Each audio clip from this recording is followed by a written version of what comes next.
Ya, Ratna dan juga Timothy hingga saat ini memang masih belum ada yang dapat dilaporkan oleh pihak kepolisian, terkhusus dalam tempat saya melaporkan saat ini di Kepolisian Daerah Metro Jaya, Polda Metro Jaya mengenai hasil dari olah kejadian atau olah TKP tempat kejadian perkara dari yang digelar pada Selasa siang kemarin di lokasi kecelakaan kereta rel listrik di kawasan perlintasan Pondok Betung, Bintaro Permai, Bintaro Jakarta Selatan.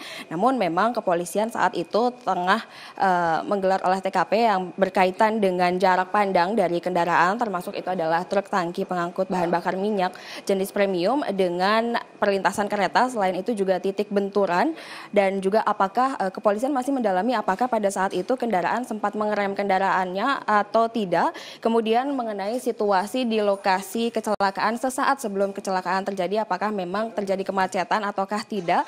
Sementara itu juga kepolisian masih mendalami seberapa jauh impact kerusakan yang dialami dan kerusakan seperti apa saja. Hal ini masih belum dapat dilaporkan oleh pihak kepolisian karena data-data yang dikumpulkan masih terbilang mentah dan kepolisian masih terus mendalami untuk kemudian nantinya akan melaporkan hasil olah TKP bersamaan dengan hasil reka ulang yang juga dilakukan pada Selasa siang kemarin bersamaan dengan pemeriksaan saksi-saksi. Dan saudara, memang dari keterangan-keterangan saksi yang terkumpulkan ada beberapa versi, termasuk itu keterangan dari saksi mata yang juga menjadi korban kecelakaan maut yang menewaskan 7 orang ini, ataupun juga keterangan dari saksi yakni penjaga pintu perlintasan yang pada saat itu adalah Pamuji. Nah, keterangan-keterangan ini masih terus didalami oleh pihak kepolisian dan namun untuk lebih jelasnya kami telah mengundang Kepala Bidang Humas Polda Metro Jaya, Komisaris Besar Polisi Rikwanto. Bapak, selamat petang. Boleh bergabung bersama kami di sini. Iya. Pak, dari pemeriksaan saksi-saksi mata yang juga menjadi korban, kemudian keterangan dari juga penjaga perlintasan pintu ini, apa saja yang sudah dapat dikembangkan atau diperoleh Pak dari keterangan saksi? Ya, kita sudah periksa 7 orang, yaitu penjaga pintu, kemudian pembantunya, dan ada pos kamling di situ. Ada juga masyarakat yang tinggal di situ. Ada yang motornya juga ikut tertabrak. Nah, dari keterangan mereka kita dapatkan beberapa versi ya.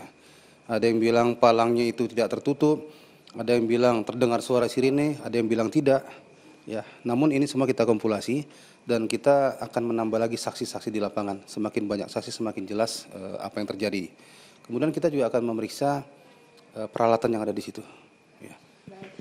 Kemudian hari ini ada pemeriksaan dari supir truk tangki ya ini Cosimin dan juga kernetnya. Apakah sudah ada informasi terkait pemeriksaan itu apa yang diperoleh Pak? Secara berita acara belum ya, karena memang dari keterangan dokter belum bisa diambil keterangan untuk berita acara. Kemarin kita sudah ke sana, kita lakukan dialog singkat berkaitan dengan apa yang terjadi. Ada bahasa-bahasa singkat yang bisa diperoleh, namun setelah itu dia harus dirawat intensif. Nah, untuk kemudian bisa diperiksa berita acara perlu waktu lagi, tentunya dengan keterangan dokter. Selain keterangan dari supir dan juga kernet truk tangki yang ada di lokasi kejadian, kemudian ini juga ada dari penjaga pintu perlintasan Pak Yani yang bernama Pak Muji. Kalau boleh tahu Pak informasi dari penjaga perlintasan pintu kereta ini sebenarnya apa yang dilakukan saat kejadian dari Pak Muji? Pak Muji sudah diperiksa, memang dia sudah melaksanakan kewajibannya, walaupun dia penjaga pengganti ya, namun dia sudah laksanakan kewajibannya. Dia menarik tuas untuk bisa palang itu tertutup, kemudian sirine bunyi tanda kereta akan lewat. Namun keterangan itu juga akan kita cek waktu ke waktunya. Bagaimana kereta datang, kapan dia menarik tuas, bagaimana karakter daripada mesin palang pintu yang ada di situ, apakah sesuai dengan harapan. Jadi waktu-waktu yang krusial ini yang kita akan perdalam dari keterangan Pak Muji. Dari beberapa saksi, keterangan saksi mata mengatakan bahwa tuas itu sendiri ataupun sirine itu berbunyi sesaat setelah kecelakaan terjadi. Lalu bagaimana dari keterangan Pak Muji ini? Walaupun tadi Bapak telah mengatakan sesuai dengan SOP dan sesuai dengan teknisnya, tapi apakah dari waktunya ini sesaat sebelum atau memang pas kecelakaan lalu sirine? Saya belum mengatakan sesuai SOP ya. SOP itu nanti akan menjadi patokan.